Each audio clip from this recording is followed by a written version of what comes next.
இன்னைக்கு வெள்ளிக்கிழமை 8வது நாள் பிரம்ம முகூர்த்த பூஜை 4:30 மணிக்கே ஸ்டார்ட் ஆயிருச்சுங்க. 4:15க்கு அலாரம் வச்சு எந்திரிச்சு வீடு வாசல்லாம் தூத்து பெருக்கி கூட்டிட்டு மாப்பு போட்டுட்டு அப்படியே நானும் போய் தலைக்கு குளிச்சுட்டு வந்துட்டேன். பிரம்ம முகூர்த்த பூஜை பண்ணணும்னாலே டெய்லி தலைக்கு குளிக்கணுமா? தலைக்கு குளிச்சா சைனஸ் பிரச்சனை இருக்கிறவங்க எப்படி பிரம்ம முகூர்த்த பூஜை பண்ணுறது அப்படின்னு சொல்லி ஒரு சிஸ்டர் கமெண்ட்ல கேட்டிருந்தீங்க.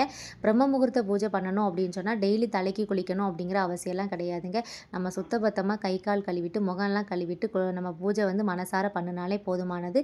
டெய்லி குளிக்கிறவங்க இல்லை டெய்லி குளிக்க முடியாது அப்படிங்கிறத தாண்டி நம்ம மனசு எவ்வளோ சுத்தமாக இருக்குது அதுதான் முக்கியம் அப்படின்னு சொல்லி நான் நினைக்கிறேங்க. இன்றைக்கி விளக்குக்கு வந்து சந்தன குங்குமம் எல்லாம் வச்சுட்டு அப்படியே பூஜை பண்ண ஆரம்பிச்சிட்டேன். பூஜை முடிச்ச பகையோட பார்த்திங்கன்னா தீபாராதனைலாம் காட்டிட்டு இன்றைக்கி பகவானுக்கு நம்ம வீட்டு பிரசாதம் என்னென்னு பார்த்தீங்கன்னா தயிரும் அது கூடவே ஆப்பிளும் வச்சுருந்தேங்க. தயிரை அப்படியே கிருஷ்ண பகவானுக்கு ஊட்டி விட்டுட்டு அப்படியே இந்த ஆப்பிளை பார்த்திங்கன்னா முருகப்பெருமானுக்கு படைச்சாச்சுங்க.